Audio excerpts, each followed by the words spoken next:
और आइए देखते हैं इन सभी खबरों को विस्तार से। मैहर में इन दिनों दुर्घटनाओं का एक क्रम सा चल पड़ा है और पिछले 2 दिनों के भीतर 4 लोगों की मौत हो गई, वही आधा दर्जन से भी अधिक घायल हो गए। देवधरा तालाब के सामने आज पहली घटना हुई।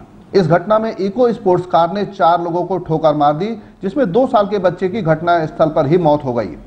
घटना उस समय घटी जब बिना नंबर की इको स्पोर्ट्स कार स्पीड से देवधरा मार्ग से मैहर सतना मार्ग की तरफ आ रही थी।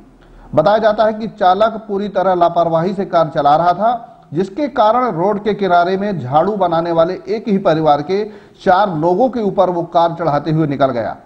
दुर्घटना में 2 वर्षीय ऋतिक की मौके पर ही मौत हो गई, जबकि 3 अन्य लड़कियां घायल हो गई। घायलों में 18 वर्षीय अंजलि, 20 वर्षीय पूनम और 17 वर्षीय ऋतु को उपचार के लिए अस्पताल में भर्ती कराया गया है। हालांकि पुलिस ने गाड़ी जब्त करके आगे की जांच आरंभ कर दी है। वहीं दूसरी घटना आज सतना रोड में विवेकानंद महाविद्यालय के सामने हुई। बताया जाता है कि वहां पर एक 4 पहिया वाहन ने एक राहगीर को ठोकर मार दी, घायल हो गया और उसे घायल के लिए जिला अस्पताल ले जाया जा रहा था कि रास्ते में ही उसकी मौत हो गई। मृतक का नाम राजेंद्र प्रसाद चौधरी बताया जाता है, जो कि कासा गांव का निवासी था और मैहर में ही रह करके पढ़ाई करता था। इस बीच मृतक के परिजनों व परिचितों ने उसके शव को बीच सड़क में रख करके चक्का जाम कर दिया है। देवधरा तालाब के पास में इको स्पोर्ट गाड़ी है बिना नंबर की, उसके चालक ने लापरवाही पूर्वक गाड़ी चलाई, जिससे एक आदमी की एक लड़के की मौत हो गई है, 2-2.5 वर्ष का है, जिसका नाम है ऋतिक वासुदेव, और 2-3 लड़के घायल है, एक अंजलि, पूनम, ऋतु। ऐसी सूचना मिली है कि 3 लड़कों को चोट आई है। तो पंचनामा कार्रवाई चल रही है, प्रकरण दर्ज किया जा रहा है, कार्रवाई की जाएगी। इस तरह था कि रोड के किनारे खड़े रहे और लापरवाही से सर गाड़ी चला रहा था, कम से कम 120-130 की स्पीड से गाड़ी रही है सर, और लापरवाही से चलाते चलाते चारों को उड़ा दे ले गए। खत्म हो गया सर, और 3 गंभीर रूप से घायल।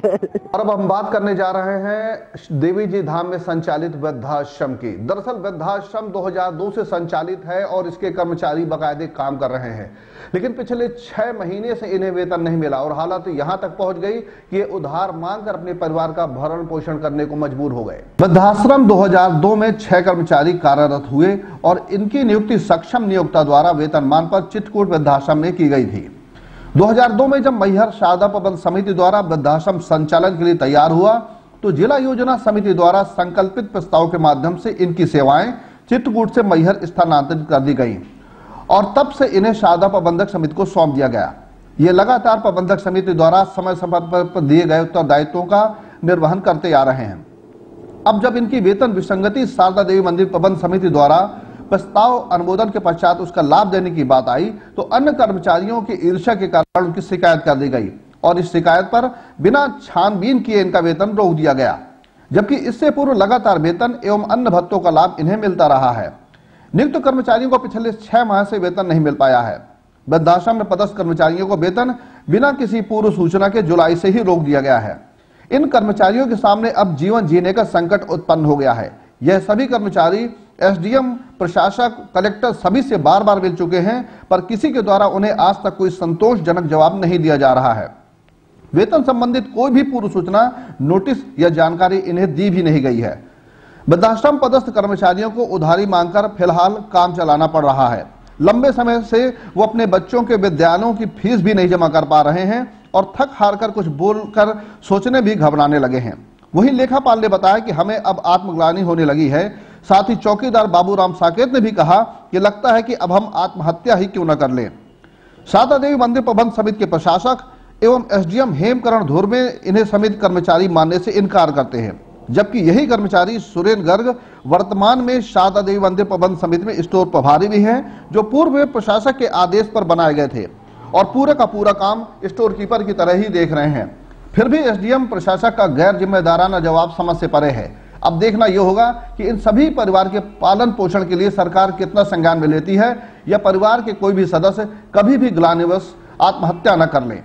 जो वृद्धाश्रम के हमारे 6 कर्मचारी हैं, सामाजिक न्याय विभाग से इनका वेतन का भुगतान होता है। ये मंदिर शारदा प्रबंधन समिति के कर्मचारी नहीं है, ये शासकीय कर्मचारी है। नहीं, इसमें तो मंदिर से देने का प्रावधान ही नहीं था। ये तो उनको वेतन वहाँ से आपके सामाजिक न्याय विभाग से उनको दे रही है और हमारी कल उनसे बात हुई है और उन्होंने हमको पे स्लिप भी भेज रहे हैं वो कि हम इनको कितनी पर मंथ भुगतान कर रहे हैं। तो ये तो अगर हमारा वृद्धाश्रम होता, मंदिर शारदा समिति अगर उसको चला रही होती तो उसमें हम अपने कर्मचारी नियुक्त कर दें, और एक कर्मचारी 2 जगह से क्यों वेतन ले। मैं सुरेंद्र गर्ग यहाँ लेखा कार्य करता हूँ और शारदा समिति में भी विगत 10 वर्षों से कई महत्वपूर्ण पदों पर कार्य कर चुका हूँ। हमारे माता पिता ने तो हमको पढ़ा लिखा के इस कदर बना दिया कि हम लोग यहाँ सेवा कर सकें, पर आज हमारे सामने ये समस्या है कि हम अपने बच्चों को कैसे पढ़ाएं। उनकी शिक्षा दीक्षा तो बाधित हो गई ना, लेकिन तब भी प्रशासन ध्यान नहीं दे रहा। शासन से अभी भी हमें आस है कि हमारे लिए जो भी निर्णय होगा अच्छा ही होगा। और हम लोग पूर्व से ही वेतनमान में कार्यरत हैं, नियुक्ति हम लोगों की वेतनमान पे है। परिवार हो गया जो घर परिवार से सहयोग लेते हैं, माता पिता से अपने सहयोग ले लेते हैं, गल्ला पानी ले आए, थोड़ा बहुत खर्चा पानी चल रहा है, खा पी रहे हैं, पर बच्चों की शिक्षा दीक्षा तो प्रभावित ही है। बड़े बड़े बच्चे हैं, सब बाहर पढ़ते हैं, उनकी फीस है, उनकी ट्यूशन है, ये लगभग 6 महीने से सब लंबित है। लोगों को जो भी अधिकारी आता है, जैसे हम लोग माँ शारदा के पुत्र ही नहीं हैं, उनके बच्चे ही नहीं हैं, दुत्कार के भगाते हैं सब लोग। अब तो केवल आत्मग्लानि ये होती है कि हम अपने घर परिवार का पालन पोषण कर पाएंगे कि नहीं कर पाएंगे, अपने बच्चों को शिक्षा अच्छी दिला पाएंगे कि नहीं दिला पाएंगे। इस आत्मग्लानि में लगता है कि अब कुछ ऐसे कदम उठाएं कि हो गया ना, हम ही रहें तो हमको देखा भी नहीं जाएगा। ये समस्या सर जो है तो 6 माह से वेतन नहीं मिला है।